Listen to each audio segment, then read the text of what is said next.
Amén, hermanos. Himno 429. La esencia de su reino es sumisa vida para Dios que vive de lo divinal, tomando a Cristo por porción. Tal vida es el reino muy pobre en espíritu, con manso y puro corazón que busca a Dios en su virtud. Los mensajeros de la paz por la justicia sufren hoy el vituperio de Jesús. Será su gozo y galardón. Es al que mata corrupción y en las tinieblas plena luz, sincera y pura en acción, amando con abnegación. No busca gloria terrenal y por el reino orando va, en Dios confía sin afán y al reino da prioridad. Estricta con el ego es, mas muestra a otros compasión. La voluntad del Padre hará con la palabra y oración. No da lugar a Satanás ni al pecado, el mundo o el yo, mas busca el reino celestial y la autoridad de Dios. Tal vida puede subyugar todas las cosas para Dios, apresurando el reino está a su gran manifestación. Amén. Gloria al Señor. Señor, te damos gracias en esta hora, esta oportunidad de considerar, Señor, estos asuntos cruciales en el Evangelio de Mateo, en la constitución del reino de los cielos, la realidad del reino de los cielos, Señor, como se nos revela en estos capítulos por medio de tu hablar, Señor. Permítenos ver, permite que los velos sean descorridos, quitados en esta hora para poder ver este asunto de vivir en la realidad del reino de los cielos como se nos revela en la constitución del reino de los cielos, Señor, en Mateo 5 al 7. Te damos gracias por, como siempre, que podemos estar alrededor de tu palabra. Tu palabra no solamente nos transmite conocimiento objetivo, Señor, sino que causa que este Cristo, Rey Semilla, se siembre en nuestro espíritu y a partir de nuestro espíritu haga su hogar en todo nuestro corazón. Queremos ser un pueblo preparado para la venida de tu reino. Queremos ser aquellos que velamos. Queremos ser aquellos que tenemos la realidad interna de este reino, que no es otra cosa sino tu persona maravillosa, Señor amado. Gracias que tú eres el Rey Semilla, que te sembraste en nuestro espíritu para traer esta realidad interna dentro de nuestro ser, mientras caminamos en nuestra vida cristiana y somos miembros que funcionan, Señor, en la localidad para la edificación práctica del cuerpo de Cristo, allí donde tú nos tienes, Señor amado. Gracias por el ministerio del Nuevo Testamento, que nos deja ver estos asuntos, Señor, no meramente como conocimiento externo o objetivo, sino como la palabra que podemos metabolizar al comerla para permitir que esta realidad se forje en nuestras partes internas. Tú hagas tu hogar en nuestro corazón, Señor, de manera que podamos estar listos para poder ser partes, poder ser el aumento tuyo, como tu novia preciosa que se ha preparado para poder correinar contigo como una recompensa dispensacional en la próxima era, la era de la manifestación del reino. Gracias por esta oportunidad. Hermanos, qué rico que podemos estar alrededor de esta palabra. Gloria al Señor.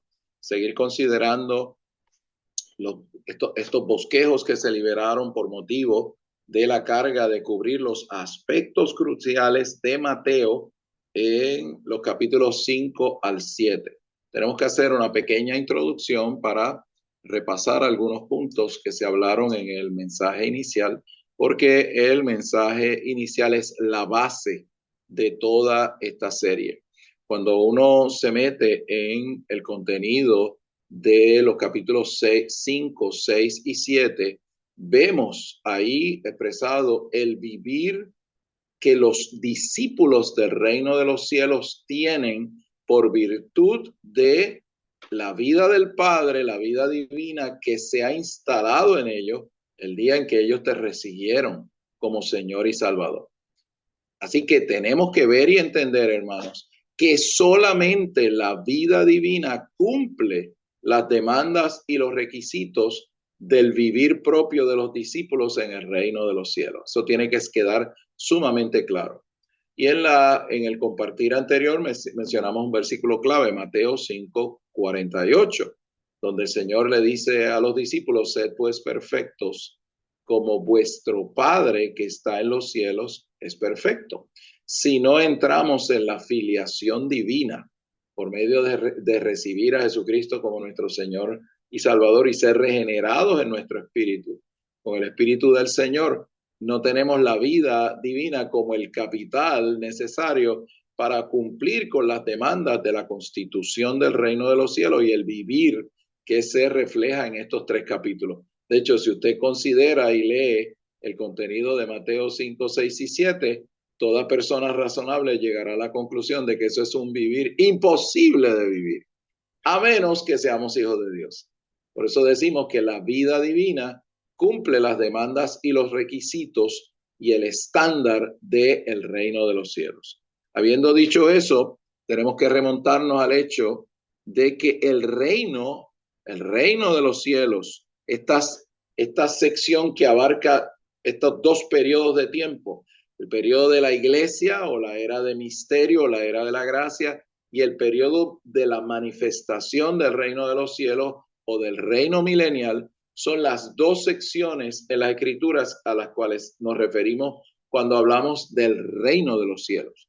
Y nosotros somos creyentes que vivimos en la vida divina, en las iglesias locales, teniendo al Señor Jesucristo como el Rey Semilla que se ha instalado en nuestro espíritu, para que a partir de nuestro espíritu Él extienda de manera subjetiva y personal su gobierno y su reino en nuestras partes internas, nuestra mente, nuestra voluntad y nuestra emoción. Es decir, el reino, para nosotros poder calificar para correinar con Cristo en la era de la manifestación del reino, en la próxima era, primero tiene que forjarse ¿dónde? En todo mi ser interior.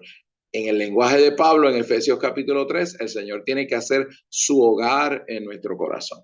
Y yo les mencionaba en el compartir anterior que yo recibí el Evangelio de la Gracia y fui salvo, y bajo la conciencia, como el Espíritu Santo nos convence de pecado, de que era un pecador. Pero años después fue que yo vine a tener conciencia que yo no solamente era un pecador, yo era un rebelde, yo era hijo de rebelión en contra del trono del Señor y en contra de su gobierno en todo el universo. Así que eso representó para mí una profunda experiencia adicional de tener esta comprensión profunda. No solo solamente pecadores, somos rebeldes.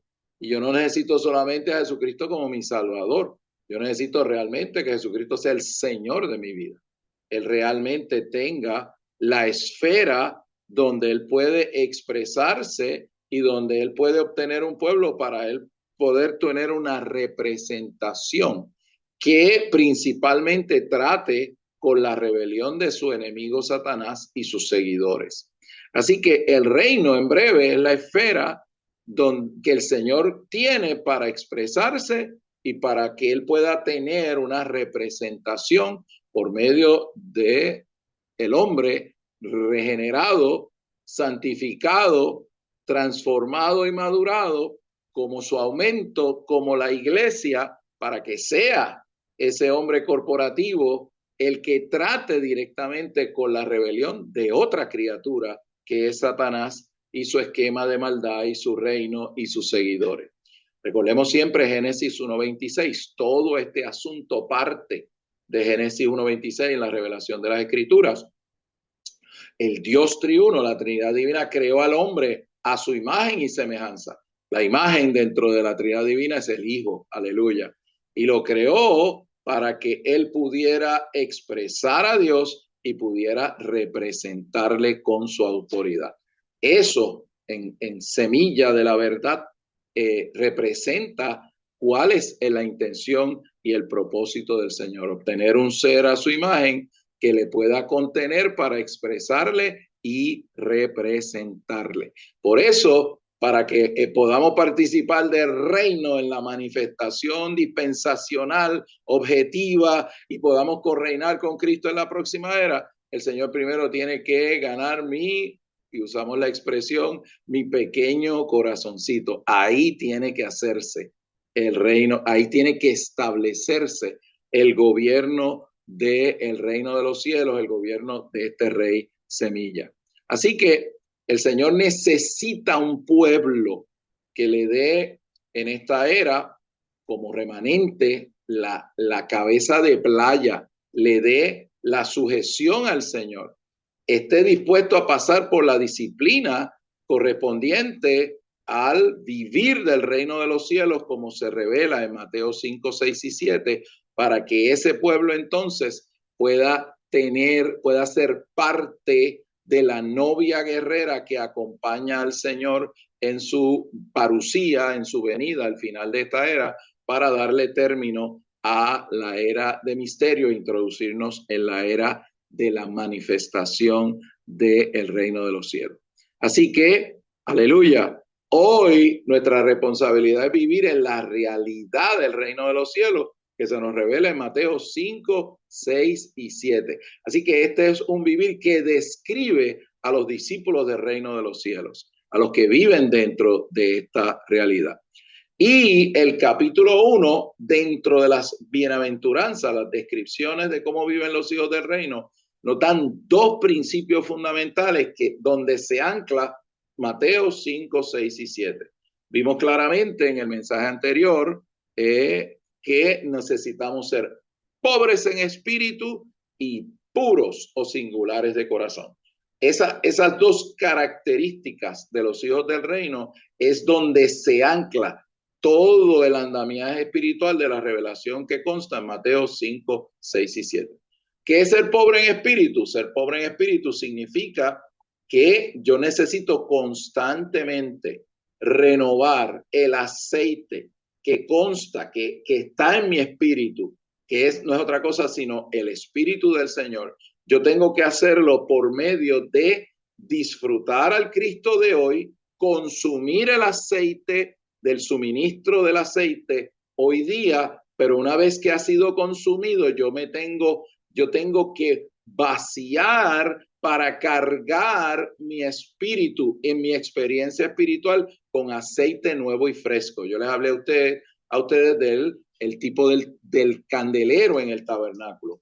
Diariamente el sacerdote tenía que recortar la mecha que había sido consumida tenía que descargar el residuo del aceite consumido y echar aceite nuevo. Nuestra vida cristiana consta y debe ser una donde constantemente, utilizando el lenguaje de Mateo 24, refiriéndonos a las vírgenes sensatas, tenemos que constantemente estar haciendo ¿qué? Comprando aceite fresco. Tenemos que constantemente ser llenos con el Espíritu del Señor. ¿Por qué razón? Porque el Cristo, el aceite que consumimos ayer para nuestra vida cristiana fue maravilloso, pero se ha consumido. Ahora necesitamos destapar los tubos, ¿verdad?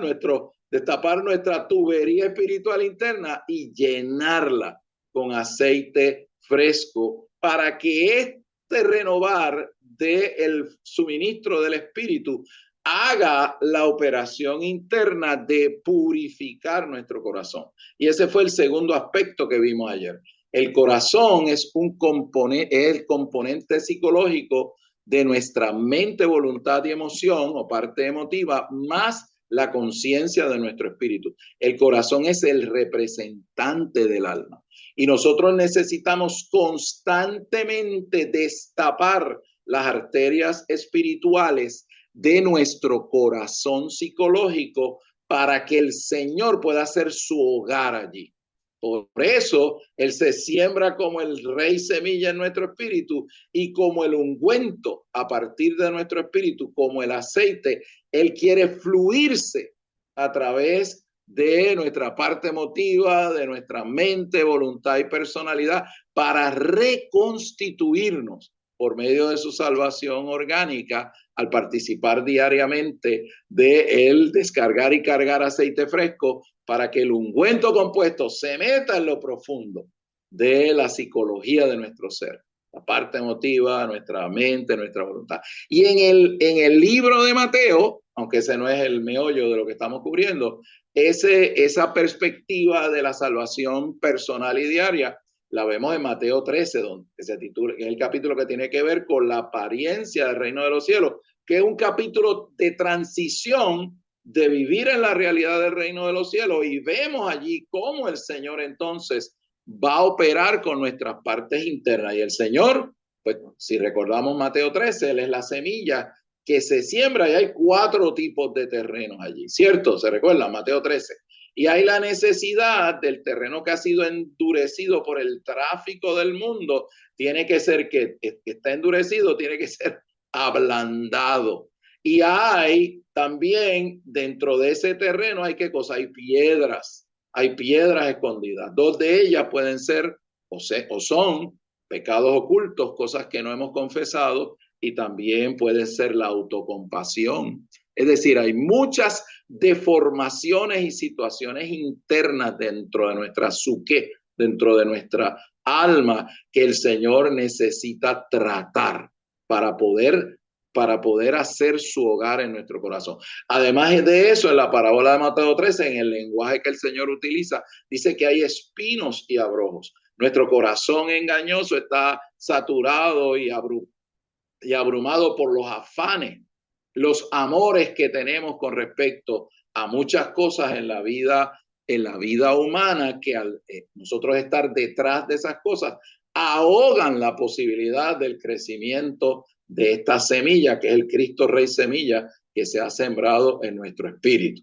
Así que el proceso del Señor tratar con nosotros a partir de cargar constantemente, permitir que el ungüento compuesto se extienda a las partes internas de nuestro corazón psicológico, produce que el ungüento entre a lo profundo de nuestra psique, entre a lo profundo de nuestra parte emotiva, entre a lo profundo de nuestra mente, de nuestra voluntad, para llevar este proceso de ablandar la tierra endurecida, de remover las piedras escondidas y de remover los espinos y abrojos que impiden el crecimiento normal de la semilla. El problema no está en la semilla, el problema está en la tierra, que es un tipo ahí de nuestro corazón. Si nos vamos más adelante al capítulo 25, que ya es un capítulo que tiene que ver con la manifestación del reino de los cielos. Si recordarán todos, ahí hay una parábola de las vírgenes, ¿se recuerdan? Y hay 5 vírgenes sensatas y hay 5 vírgenes insensatas. Y dice la Biblia que cabecearon y durmieron, así que se está refiriendo aquí a creyentes muertos que al final de esta era van a ser resucitados. Y recuerden, como nos vamos en términos de cuánto el Señor ha ganado nuestro corazón, así mismito resucitamos. La resurrección ni le añade ni le quita a nuestra madurez relativa en el Señor. Pero ¿qué hicieron las vírgenes sensatas? Volvemos al aceite, hermano, volvemos al aceite. ¿Qué hicieron las vírgenes sensatas? En el periodo de su vida, además de tener aceite en la lámpara, que es su espíritu regenerado, ellas compraron aceite para llenar ¿qué cosa además? La vasija. ¿Y a qué se refiere a nuestra vasija, hermano Oscar? A nuestro corazón, al alma más la conciencia que necesita ser saturada por el ungüento, por el espíritu para experimentar todos los aspectos de esta salvación orgánica que destapan nuestro corazón y permiten que Cristo haga su hogar allí. Alabado sea el Señor. Es decir, experimentar la renovación en nuestra mente, experimentar la transformación, el cambio metabólico que se da diariamente cuando nos comemos al Señor en su rica palabra, y la conformación, es decir, el cambio orgánico de la expresión de nuestra forma humana para que alcancemos la regeneración de nuestro espíritu, transformación de nuestra alma, el Señor haga su hogar en el 100% de nuestro corazón, y finalmente que queda pendiente la transfiguración de nuestro cuerpo, o como Pablo le llama en Romanos 8:23, la redención de nuestro cuerpo. Hermano, ese es nuestro destino, pero el Señor necesita un pueblo hoy, ahora, que viva en los principios de cómo viven los discípulos del reino de los cielos, que consta en Mateo 5, 6, 7. Esa es la base. Y dentro de esa base, yo le he dado, hemos visto estos 3 puntos cruciales. La base es que para que eso se lleve a cabo, tengo que tener un espíritu pobre. Tengo que estar constantemente comprando aceite. Gracias por el aceite de ayer, Señor, pero la mecha se quemó y lo que queda es el sedimento consumido. Nuevo aceite cada mañana. Señor amado, yo necesito que este corazón sea saturado, ganado, reconstituido con tu vida. ¿Por qué? Porque en el lenguaje de Mateo 13, allá hay piedras escondidas, hay espinos y abrojos, hay áreas del corazón endurecidas por el tráfico de la vida humana que he tenido, Señor. ¿Y quién es el que puede? ¿Quién es el que puede hacer esa obra desde adentro? Bueno, él hace desde adentro y desde afuera, pero vamos a enfatizar hoy la de adentro. Él lo hace como la semilla de vida, que este Cristo resucitado y ascendido, que como el Cristo neuma, espíritu, está en mi espíritu, y desde afuera empuja hacia afuera para salvar nuestras partes internas por medio de experimentar esta salvación orgánica que hace que Él finalmente haga su hogar en nuestros corazones. Alabado sea el Señor. Ok, habiendo repuesto nuevamente el fundamento, pobre en espíritu, puros de corazón, que vemos a través de Mateo 13, que conlleva un proceso de salvación orgánica. Recordemos siempre Mateo 5:48. Hermano, cuando yo vi Mateo 5:48, disfrutando con claridad los mensajes, y les recomendé esto. Es un trabajito largo, pero por favor, hermano, yo espero que algunos hermanos y hermanas adquieran este libro de la publicadora Living Stream Ministry, El Reino. Dese un año de a poquito para disfrutar la comunión que se libera en estos mensajes. Recomendado, amados, se los recomiendo. Aquí pueden entrar en muchos detalles con la carga que en estos mensajes pues se limita básicamente a Mateo 5, 6 y 7, la realidad o el vivir de los discípulos del reino en la realidad del reino de los cielos hoy. Y para terminar el tercer punto, cuando yo vi la importancia de Mateo 5:48, mi vida cristiana cambió. Sed pues perfecto. Señor, ¿quién puede ser perfecto con un estándar como ese? No hay manera. Entonces vino a la luz, como vuestro Padre que está en los cielos es perfecto. Así que me di cuenta que yo entré en la filiación divina. Yo soy un hijo de Dios. y tengo la vida que suple la demanda constitucional del vivir de la realidad del reino de los cielos, como consta en Mateo 5, 6 y 7. Alabado sea el Señor. Habiendo dado esta introducción, amados, aquí lo que vamos a ver son aspectos adicionales de las características de los discípulos del reino que cambian, que diariamente adquieren aceite y se vacían de las experiencias viejas del Espíritu para cargar aceite fresco diario por medio de amar al Señor, por medio de mirarle, por medio de orar su palabra, por medio de tener las prácticas saludables de la vida cristiana. Estos creyentes no solamente son pobres en espíritu, sino que y están en el proceso de purificar, es decir, de tener un corazón singular para el Señor como primer asunto en la vida, sino que también aquí se nos describen otras de las características.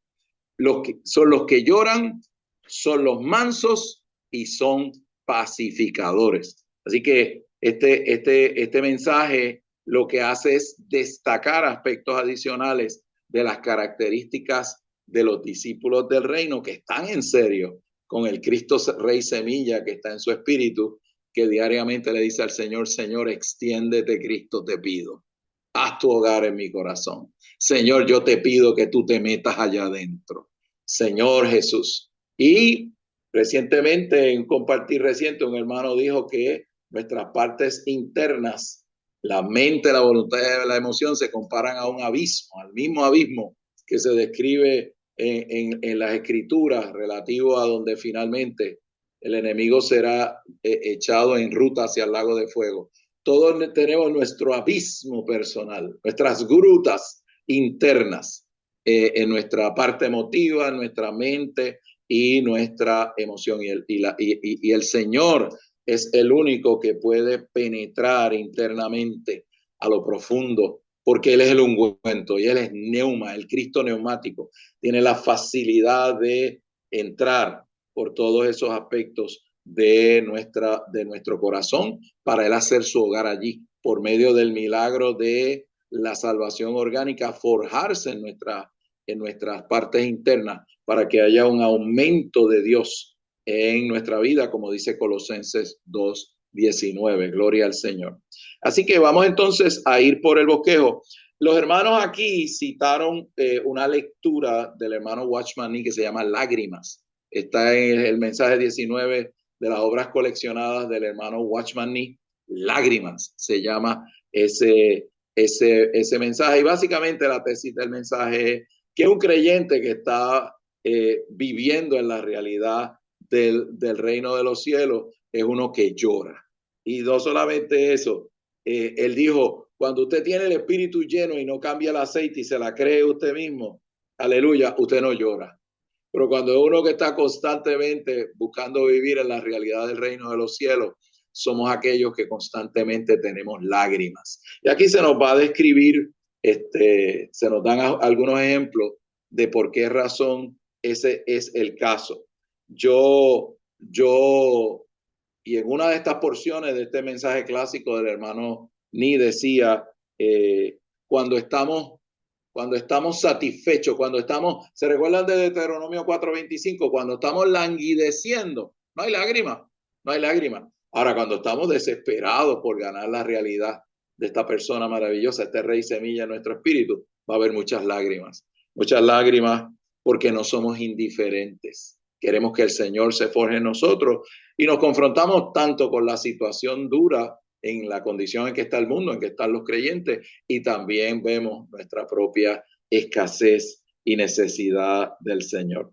Decía el hermano que el gozo y las lágrimas van juntas en los discípulos del reino. Por un lado, lloramos viendo nuestra condición, por otro lado, nos gozamos cuando vemos lo precioso que es el Señor y que Él es capaz de completar esa obra en nosotros para hacernos discípulos maduros, que seamos cosechables y arrebatables para ser parte de la novia que acompaña al Señor, según Apocalipsis 19, con Él a la parte final de la gran tribulación para establecer la manifestación del reino de los cielos en esta tierra. Y yo quiero ser parte de esa novia guerrera.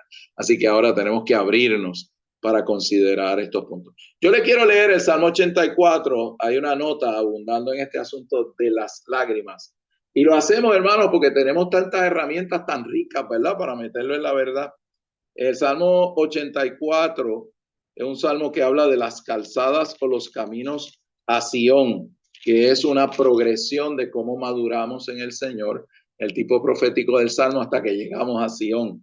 Y dice aquí en el versículo 6, pasando por el valle de Baca, yo sé que muchos han leído ese versículo, lo convierten en manantial, ciertamente la lluvia temprana lo cubre de bendiciones. Vamos a usar la herramienta de las notas de la Biblia versión recobro.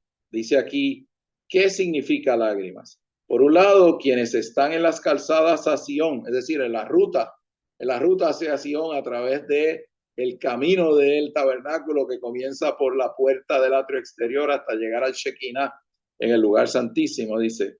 Por un lado, quienes están en las calzadas a Sión son fortalecidos en Dios. Por otro lado, Satanás se opone a ellos y hace que padezcan persecución. Los problemas y persecuciones causados por Satanás pueden convertir tales calzadas en un valle de lágrimas. Todos los que estén o hayan estado van a estar ahí. Por favor, levanten la mano. Yo levanto la mía junto con ustedes. Gloria al Señor. Esta expresión particular indica que el salmista había sido disciplinado por Dios y despojado por él. Hermano, si somos hijos, papá al hijo que ama, lo disciplina, lo despoja. Estamos en un proceso de crecer y madurar en el Señor. Cuando pasamos por el valle del Baca, nota 2 del versículo 6, Dios convierte este valle en un manantial. Este manantial es el Espíritu. Aleluya. Cuanto más lloramos en las calzadas a Sión, más recibimos el Espíritu. Mientras lloramos, somos llenos del Espíritu y el Espíritu se convierte en nuestro manantial. Aleluya. Y dice la nota 3, vamos a seguir comiendo este postre maravilloso aquí. Quienes vienen a la vida de iglesia habiendo pasado por valle de lágrimas, descubren que a la postre estas lágrimas derramadas llegarán a ser una gran bendición para ellos. Esta bendición es el Espíritu. Las lágrimas que derramaron eran las suyas, pero estas lágrimas tienen como resultado un manantial. Eso es lo que dice el salmista ahí, aleluya. El cual se convierte en la lluvia temprana. El Espíritu como la bendición. De hecho, la tipología agrícola de los hijos de Israel, la lluvia temprana corresponde al derramar del bautismo del Espíritu sobre la parte judía de la iglesia que fue bautizada por el Espíritu Santo en Hechos capítulo 2. Aleluya. Y el hecho de que sea lluvia significa que somos una cosecha. ¿Y la cosecha que necesita? Necesita agua. ¿Y quién ha sido sembrado en nuestro espíritu? Bueno, la semilla del reino, el Señor Jesucristo, el Rey semilla. Así que yo necesito lágrimas, espíritu. Yo necesito en las calzadas de Sión las experiencias propias que van a conllevar muchas lágrimas porque estamos en serio con el Señor. Otro versículo que los hermanos nos dieron allí fue el Salmo 51:17. El Salmo 51:17 es un salmo del cual hemos hablado mucho. Ustedes saben que ese salmo describe la luz que viene a David cuando él se conoce a sí mismo, por fin, por medio del fracaso monumental que él comete con el asunto de Betsabé y del asesinato del esposo de Betsabé, un asesinato por encargo, básicamente. Y David entonces es expuesto por el profeta y es quebrantado terriblemente. Y el Salmo 51 es el resultado del arrepentimiento de David. Los hermanos nos dieron ahí en relación a las lágrimas, Isaías 66:1-2 y el Salmo 51:17, que básicamente se relacionan el uno al otro, y es que el Señor nos quiere llevar a un estado donde podamos ser pobres en espíritu, podamos temblar ante su palabra podamos tener un corazón y un espíritu contrito y humillado. Eso es parte de la experiencia de los creyentes cuando empiezan a madurar y el Señor permite fracasos controlados para utilizarlos para romper nuestro hombre exterior y tengamos verdaderas experiencias con la autoridad del Señor. Yo les menciono periódicamente el capítulo 2 del quebrantamiento del hombre exterior por parte del hermano Ni. Por favor, lean ese mensaje con una actitud de oración. La salvación del Señor no es solamente el espíritu por dentro, sino también el quebrantamiento del hombre exterior por fuera. La experiencia de David, la experiencia del hijo pródigo, son experiencias donde el Señor utiliza los fracasos para rompernos de manera que nosotros nos demos cuenta quiénes somos nosotros. En la vida de la iglesia tenemos muchos hermanos y hermanas muy espirituales, aman al Señor, sirven, pero no se conocen a sí mismos. No han tenido una experiencia frontal con la autoridad del Señor para que sus pensamientos, sus razonamientos y sus palabras, que no tienen que ver absolutamente nada con la economía de Dios, sean expuestos y puedan ser libres de tantas características de su hombre exterior caído que le impiden avanzar y crecer en el Señor. Así que, hermanos, tenemos que estar conscientes que hay lágrimas que tenemos y que vamos a derramar porque el Señor a sus hijos quiere madurarlos. Y el madurar conlleva el que el Señor nos quebrante por fuera. Haya un quebrantamiento de mi constitución natural, mi manera de pensar, mi cultura, tantas cosas que hay en las grutas y en las cavernas de nuestra alma, de nuestro abismo psicológico, que todavía el Señor realmente no ha tocado y que necesita tocar. Alabado sea el Señor.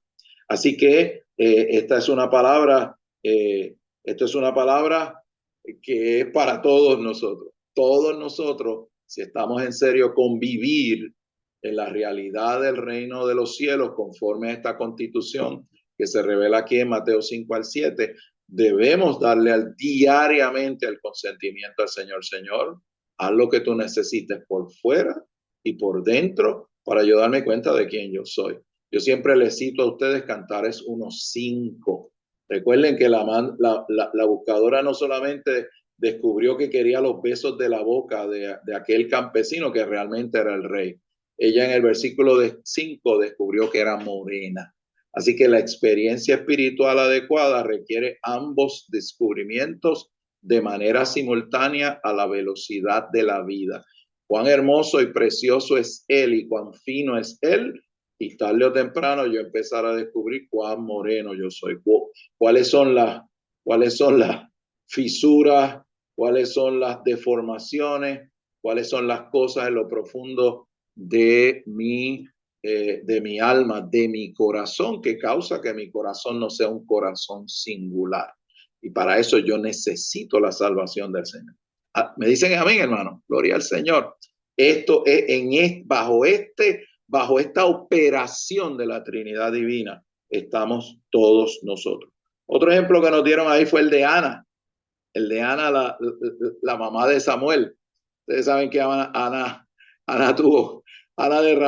fue puesta en un entorno tan terrible y derramó tantas lágrimas, pero derramó las oraciones que el Señor necesitaba para darle un hijo que fuera un factor de cambio dispensacional como lo fue Samuel. Y todos conocemos la historia de Ana. Le acusaron de que estaba beoda, borracha, o sea, fue hostigada personalmente y eso produjo en ella un entorno que la llevó a hacer oraciones que el Dios de los cielos necesitaba poder contestarlas para introducir a uno que cambió la era. Así que, hermano, aquí no tenemos muchas opciones si queremos traer al Señor de vuelta. Vamos a entrar en materia del bosquejo. Bienaventurados los que lloran. También la palabra en griego, penteo, significa los que lloran porque tienen luto. Los que están de luto, los que lloran, porque ellos serán consolados. Llorar o estar acongojados consiste en sentir o mostrar una profunda pena o lamento. Toda la situación del mundo en contra de la economía de Dios. Punto 2, la gloria de Dios afrentada, Cristo rechazado, Espíritu Santo es estorbado, la iglesia desolada, nuestro yo nos damos cuenta que es corrupto, el mundo entero es maligno. No es bueno ese trasfondo, ¿verdad? Satanás, el pecado, el yo, las tinieblas y la mundanalidad predominan entre la gente de la tierra. Hoy lo que estamos viendo es el aumento del misterio de la iniquidad. Tristemente estamos viendo la apostasía, creyentes que se le perdió la carretera de su espíritu y que hoy día pues están entretenidos en otras cosas y han perdido el camino recto de disfrutar a esta persona. Así que Dios quiere y Dios necesita que lloremos por tal situación. Hermano, cuando usted crece y madura en el Señor, su carga y su preocupación por los hermanos se va mucho al asunto de la intercesión. La intercesión. Usted no puede evitar tener carga por estar intercediendo por diferentes situaciones, matrimonio, por muchas situaciones. Y ciertamente usted intercede con un corazón, con el corazón en la mano. Señor, visita esta situación. Métete en esta situación. Y muchas veces nos compungimos y lloramos por nuestros hermanos. ¿Ves? Tenemos que llegar al punto de pelear por nuestros hermanos en oración e intercesión. Dios no necesita que hagamos demasiadas descripciones de lo mal que está el hermano o la hermana. El Señor necesita gente compungida que diga, Señor, ese hermano, esa hermana, puedo ser yo, porque la carne mía no es mejor que la de ella. Señor, ten misericordia.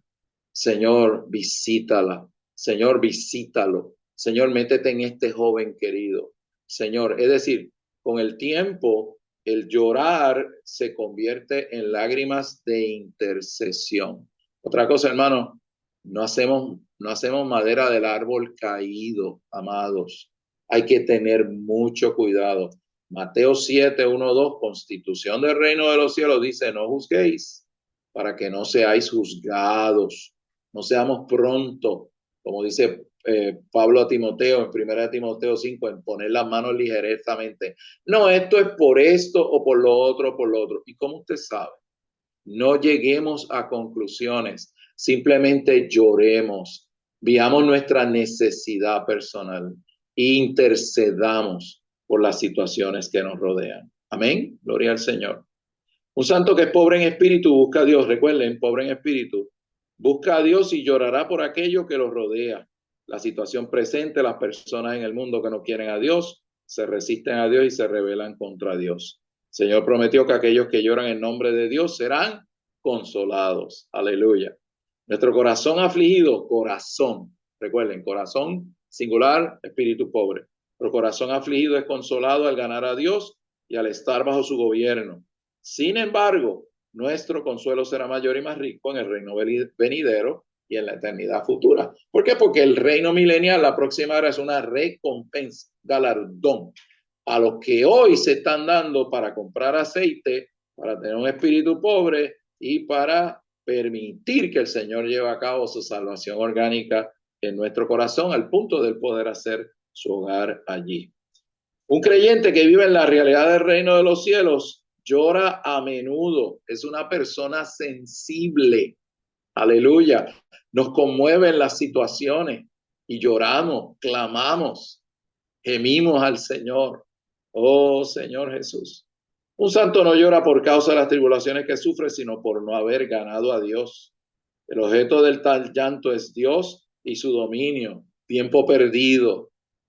Tranquilo, el Señor es capaz de restaurar en poco tiempo años perdidos, pero Él necesita un corazón contrito y humillado. Pero muchas veces cuando nos damos cuenta que hemos estado perdiendo el tiempo en asuntos que no tenían que ver nada con el forjarse del Señor en nuestras vidas, es muy legítimo que lloremos. Señor, perdónanos. Señor, ten misericordia de nuestras carencias, de fijar nuestros ojos en ti, Señor. Tal llanto es noble y santo. Aleluya, esto está bonito. Los que lloran, consolados por Dios. Si somos pobres en espíritu, ciertamente lloraremos. Entre el pueblo de Dios lloraremos, nos sentiremos tristes y apenados por causa de la pobre situación en el pueblo de Dios e incluso por nuestra propia situación. Es decir, tenemos sensibilidad. Señor ha suavizado con su persona nuestras partes internas. La situación entre el pueblo de Dios hoy día realmente es digna de llanto. Por causa de la vida del reino hay que llorar. Necesitamos llorar en cuanto a nosotros, nuestra sociedad y el cristianismo actual. Hermano, esta es una palabra muy sabia. El enemigo utiliza en los aires una red increíble de cosas, información, situaciones, para hacer que nosotros hagamos de todo menos llorar por la situación de nuestros países, de la sociedad, del cristianismo actual. No caigamos en ese engaño del enemigo, amados. Recordemos que nuestra lucha no es contra carne ni sangre. No peleamos directamente en la fachada del cosmos satánico interviniendo de esa manera. Peleamos de rodillas, peleamos orando, intercediendo por nuestros países, por las circunstancias que se están dando para que la autoridad de este Señor y Rey de Reyes se ejecute en la tierra. Esa es una función que tenemos como la iglesia del Señor. Cuando miramos a Cristo estamos felices y nos regocijamos, pero cuando nos miramos a nosotros mismos tenemos que llorar. Así que ese es el concepto relativo al asunto de el llorar, aleluya, pero les quise dejar el Salmo 84. Estamos en un proceso del Señor ganar nuestro corazón, ganar nuestras partes internas, hacernos cosechables y arrebatables en su parucía, y por eso es muy normal que nosotros en este proceso, sobre todo en nuestra batalla de darnos al Señor en la intercesión, derramemos muchas lágrimas mientras avanzamos en la vida cristiana.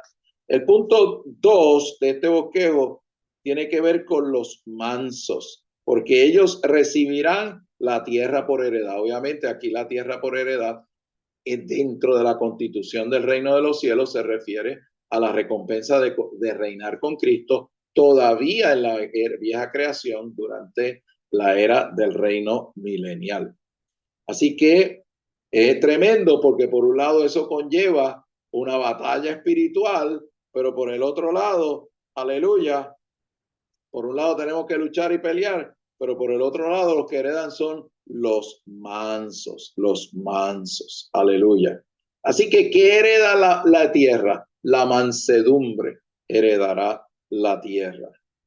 Manso significa no resistir la oposición del mundo, sino sufrirla voluntariamente. Eso requiere el forjarse de la vida de nuestro Padre en nuestras partes internas. Somos pobres en espíritu, lloramos por la lamentable situación de otros, espontáneamente seremos mansos. Una de las características, decía el hermano que hablaba esto, es que el llorar desde esta perspectiva nos hace gente mansa.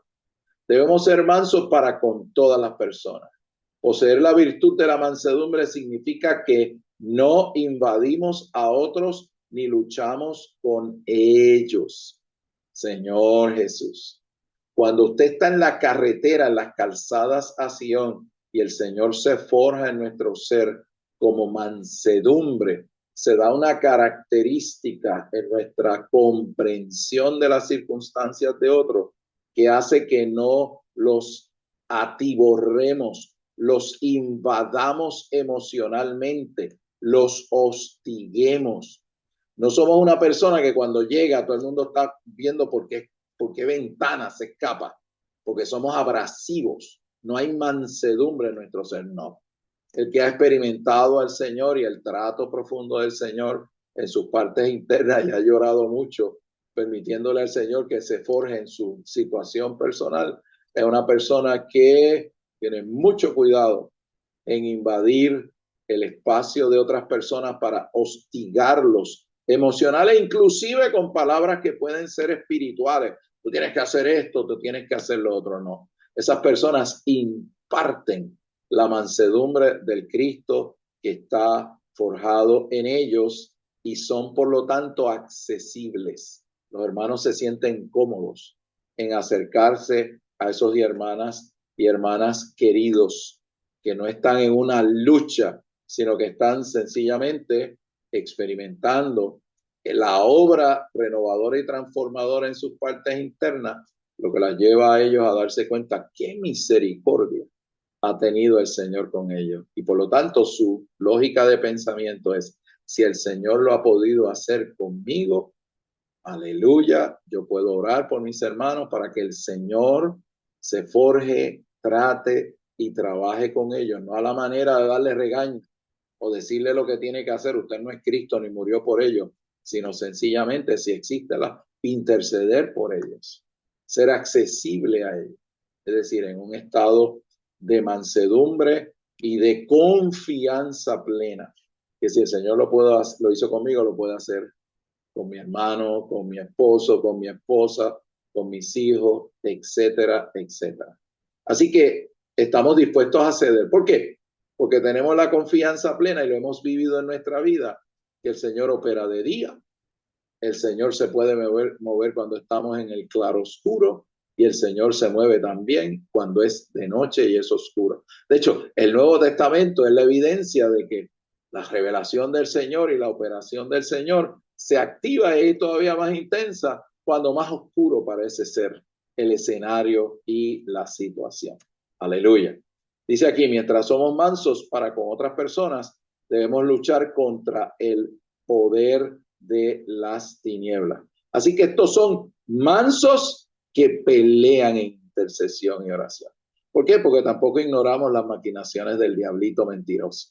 Así que nos mantenemos experimentando el forjarse de esta característica de la vida del reino en nosotros, pero a la misma vez estamos peleando, estamos intercediendo. Y de hecho ahí nos dieron Efesios capítulo 6,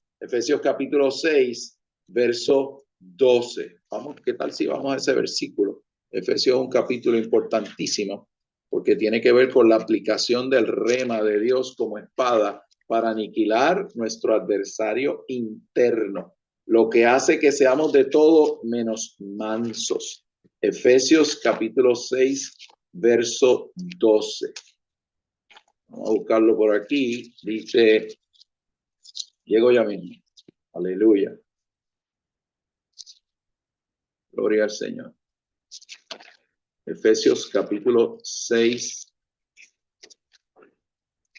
verso 12.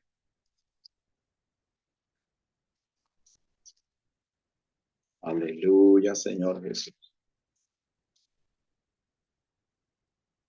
Porque no tenemos lucha contra sangre y carne, sino contra principados, contra autoridades, contra gobernadores del mundo de estas tinieblas, contra huestes espirituales de maldad en las regiones celestes. Ahí Pablo se está refiriendo a la pelea externa del cosmos satánico que opera por medio de la fachada del mundo. Pero internamente vale la pena que vayamos a Efesios capítulo 6, verso 17. Dice aquí, Pablo sigue desarrollando el tema de la batalla espiritual en el verso 16 y dice, sobre todo, habiendo tomado el escudo de la fe, con el cual podéis apagar todos los dardos de fuego del maligno, y recibid el yelmo de la salvación, la espada del Espíritu, el cual es la palabra de Dios, con toda oración y petición, orando en todo tiempo en el Espíritu. Recordemos que ahí la palabra es rema, y la palabra ahí es la espada del Espíritu. Yo les mencioné la vez anterior otra referencia del ministerio y quiero que se metan en ella. Estudio Vida 97 del libro de Efesios. Por un lado, Efesios 12 habla de la batalla externa contra el enemigo de Dios, en la cual la iglesia tiene que ejercer su posición de oración, por medio de la oración, para que el enemigo sea atado y sea echado lejos y fuera. Por otro lado, en el versículo 17 y 18, aquí la oración y la petición es para tomar el rema de la espada del Espíritu, que es la palabra del Señor, para aniquilar no meramente el enemigo externo que está afuera, sino el adversario interno que todavía opera en nuestras partes internas. Así que es importante que nosotros veamos este asunto, que necesitamos experimentar al Señor de esta manera dentro de la situación de nuestras partes internas. Gloria al Señor. Seguimos leyendo aquí. Estábamos en Efesios capítulo 6, verso 12.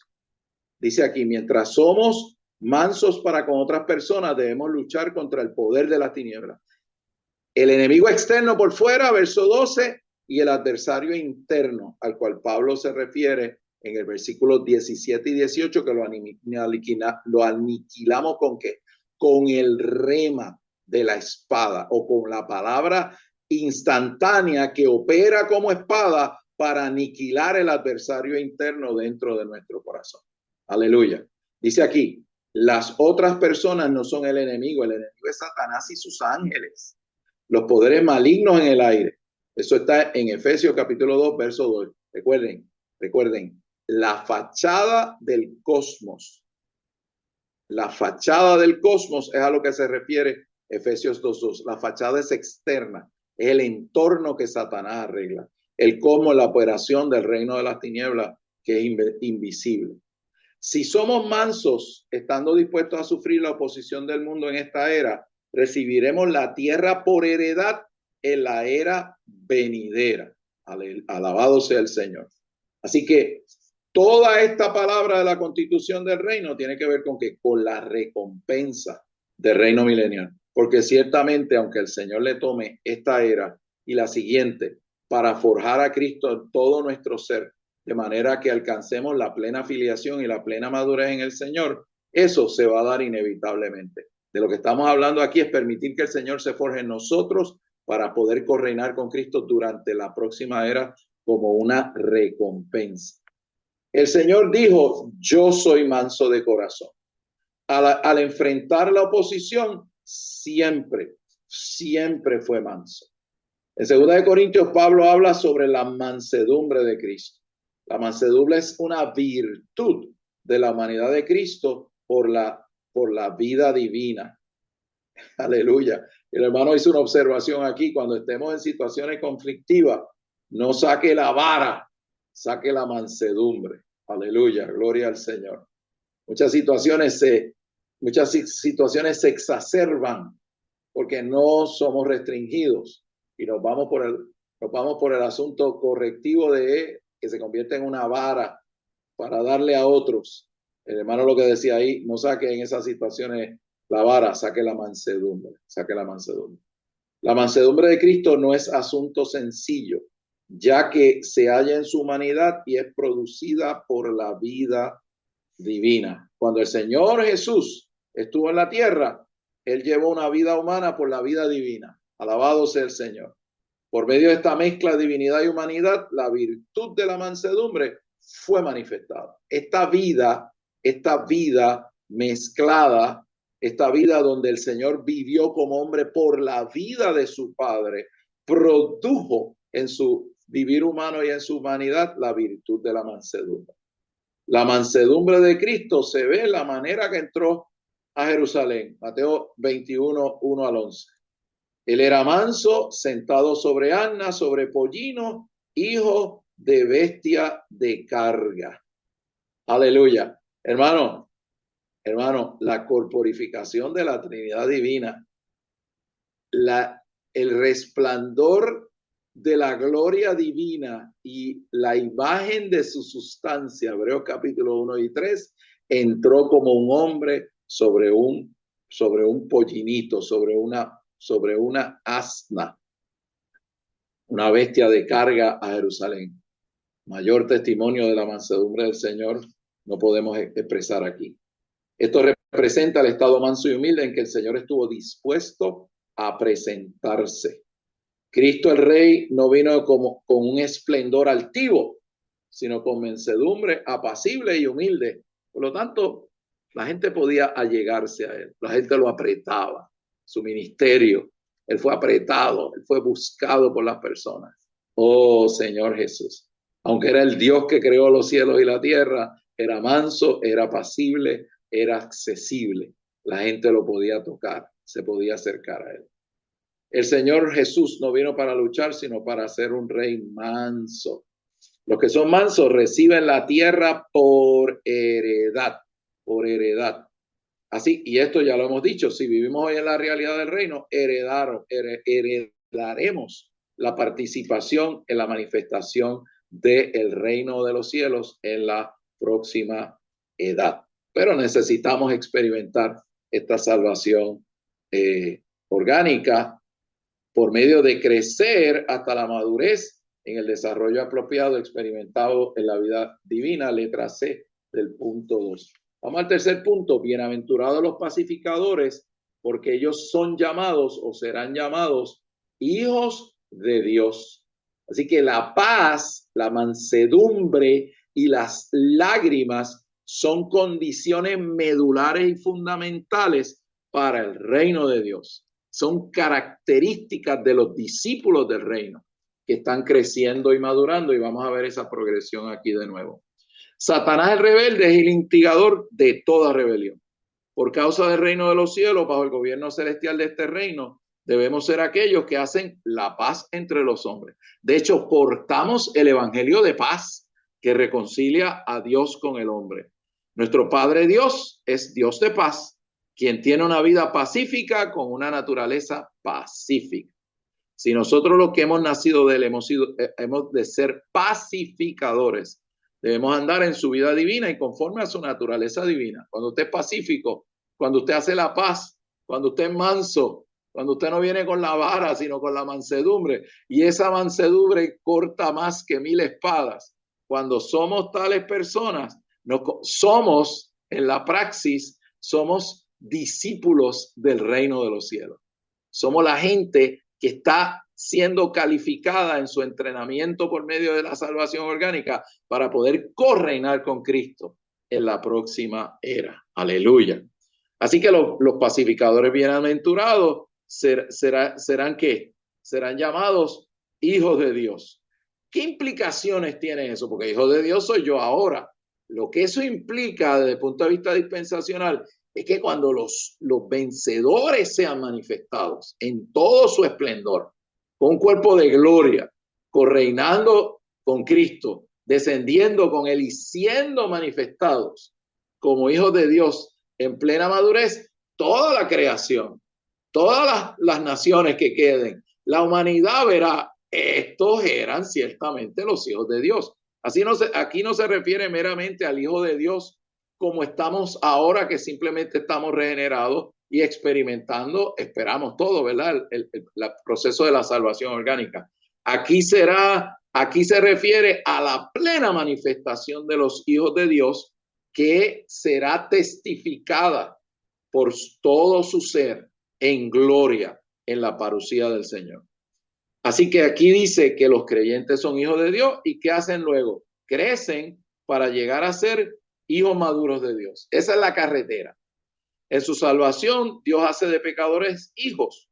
El pensamiento central de Romanos es que Dios en su salvación hace de pecadores sus hijos, que poseen su vida y naturaleza, a fin de llegar a ser los constituyentes del cuerpo de Cristo para su expresión. Génesis 1:26. Imagen, semejanza, para tener autoridad y dominio. Romanos 8, y esta es una porción que yo amo mucho, nos habla de la filiación. Romanos 8:23 nos dice que el destino de la santificación orgánica que lleva a cabo el Señor en nuestra vida, finalmente redimirá nuestro cuerpo, lo meterá en la plena filiación. Ese es un versículo que tenemos que marcar. dentro de este capítulo 8 de Romanos. Y no solo esto, sino que también nosotros mismos tenemos las primicias del Espíritu. Nosotros también gemimos dentro de nosotros mismos. Tenemos las primicias del Espíritu mezcladas en nuestro espíritu. Y tenemos que tener como condición para correnar con Cristo un espíritu pobre, consumiendo el espíritu de hoy, recargando, vaciándonos y llenándonos con aceite fresco. Y además de eso, este espíritu, cuando se extiende a nuestras partes internas, purifica nuestros corazones, los hace singulares y de paso santifica, salva internamente las partes internas nuestras que fueron dañadas por causa de la caída. Y Pablo dice, tenemos la primicia del Espíritu, nosotros también gemimos dentro de nosotros mismos, aguardando con anhelo la plena filiación, que en este caso se refiere a la redención de nuestro cuerpo. Lo que Pablo está diciendo es, el Espíritu está en mi espíritu. Desde mi espíritu está saliendo para santificarme disposicionalmente en mi alma, renovarme, transformarme y conformarme. Y finalmente, la plena filiación se consumará cuando nuestros cuerpos sean glorificados, que es lo que significa ahí la redención de nuestro cuerpo. Eso es la filiación en su totalidad. La palabra griega para filiación, recuerden, wigiotesia. Usted y yo pertenecemos a la compañía de los hijos de Dios, que estamos en el proceso de ser hijificados hasta la medida de la estatura de la plenitud de Cristo, hasta que, incluyendo la redención de nuestro cuerpo, la transfiguración, la glorificación de nuestro cuerpo. Así que en Romanos 8 hay una secuencia, y yo la repito y la repito, para que veamos los pasos de alcanzar la plena filiación. Por ejemplo, en Romanos 8:16, Pablo dice en Romanos 8:16 que el Espíritu da testimonio junto con el nuestro de que somos hijos de Dios. Pero yo les he explicado a ustedes consistentemente que ahí la palabra no es hijo relativamente maduro, sino que la palabra griega es teknos. De hecho, en inglés se traduce mejor. We are child of God. Así que en Romanos 8:16, ¿dónde comienza, hermano Oscar, el proceso de la wigiotesia? De alcanzar la plena filiación para venir a ser estos pacificadores que serán llamados hijos de Dios porque serán manifestados plenamente delante de la humanidad y de toda la creación. Ese comienza pues como cuando nace un niño, cuando usted nace del Espíritu y el Espíritu Santo se une, mezcla e incorpora con su espíritu humano. Usted es un niño de Dios, un bebé de Dios. En griego pues yo lo pongo en diminutivo, un tecnito de Dios. Usted es un child. Usted está empezando el camino, el crecimiento de la filiación. Pero luego en el verso 14, Pablo dice que los que son guiados por el Espíritu de Dios, estos son wigios, es decir, estos ya han alcanzado un grado de relativa madurez en el Señor. ¿Por qué razón? Porque ya han aprendido a ser guiados por el Espíritu de Dios. Así que ser guiados por el Espíritu del Señor, ahí Pablo lo pone como una evidencia del proceso de madurez en la filiación divina. Y finalmente, ¿dónde consuma esto? En el versículo 17. Y si hijos, también herederos de Dios y coherederos con Cristo. Si es que padecemos juntamente con él, bueno, eso nos lleva al asunto de las lágrimas. Si es que experimentamos el trato del Señor, que ciertamente si tenemos la sensibilidad de querer madurar en el Señor, va a producir las lágrimas que hemos descrito del Salmo 84. Ahí, ¿cuál es el resultado consumado de la filiación? Que venimos a ser herederos. Llegamos a la mayoría de edad y por lo tanto legalmente podemos heredar la tierra. Esa palabra herederos es cleronomos. Recuerden, tecnos, wigios, cleronomos. ¿Cuál es la meta? Ser coadministradores de la tierra en la próxima era, porque le dimos hoy la cooperación al Señor para tener un espíritu pobre, para permitir que el Señor se forje en nuestro corazón de manera que maduremos en la vida divina, y la madurez en la vida divina se va a evidenciar por estas características como discípulos del reino de los cielos. Somos los que lloran, somos mansos y somos pacificadores. Y como pacificadores, el estatus es que hemos alcanzado como hijos de Dios la manifestación de los hijos de Dios que aguarda toda la creación, según capítulo 8 de Romanos 8, 18 al 21. La creación aguarda la manifestación de estos hijos de Dios. Pero el énfasis del Señor en sus bienaventuranzas es que aquellos que están en la carretera, nada más y nada menos que para correinar con Cristo como coherederos en la próxima era, ¿quiénes son? Son pacificadores. Aleluya, gloria al Señor. Y de hecho, aquí está en el verso 19 que la creación, en la letra B del 3 abajo dice, continúa, la creación observa ansiosamente aguardando con anhelo la revelación de los hijos de Dios. Vamos a leer el punto 4 y terminamos aquí. Gálatas 3:26 dice, todos sois hijos de Dios por medio de la fe en Cristo Jesús. Todos lo somos. La fe en Cristo nos introduce en Cristo, nos hace uno con Cristo, en quien está la ¿qué? La ugiotesia, la filiación. Debemos ser identificados con Cristo por medio de la fe, a fin de que en Él podamos ser ¿qué? Hijos de Dios. Pero a hijos de Dios se refiere a esta progresión, a hijos conforme a Romanos 8:23, a hijos maduros que pueden coheredar con el Señor. Mientras tanto, en nuestra carretera de vida cristiana, cargando aceite fresco cada día, teniendo un espíritu pobre para rellenarlo constantemente con el aceite fresco de la unción, por medio de abrir nuestro corazón para que el Señor remueva, aleluya, la tierra dura, endurecida, remueva las piedras y remueva los espinos y abrojos, por medio de la experiencia del rema como la espada que aniquila dentro de mis partes internas el adversario interno, las deformaciones, las cosas que están dañadas allá adentro. Ese proceso me llevará de ser un tecnito, un niño, un bebé de Dios, Romanos 8:16, a ser un hijo maduro y finalmente a ser un coheredero con el Señor, porque la experiencia de la filiación divina me lleva a la plena madurez, lo que me permite ser parte de las compañías vencedoras que acompañarán al Señor durante la parte final de su venida como la novia guerrera. Que el Señor nos conceda, amados, en nuestra experiencia de Él, siguiendo la línea de este bosquejo, ser pobre en espíritu, puros de corazón, los que lloramos, los mansos y los pacificadores, que si se mantienen en la realidad del vivir del reino de los cielos por la vida del Padre, alcanzarán plena filiación y podrán acompañar al Señor como parte de la novia guerrera para correinar con Él en la era venidera. Hermanos, que el Señor nos mantenga enfocados en esta carretera. Todos estamos ahí, queremos alcanzar esto en el Señor. Paz y gozo, amado. Le pasamos esto a la cabina, a los hermanos que están allá. Amén.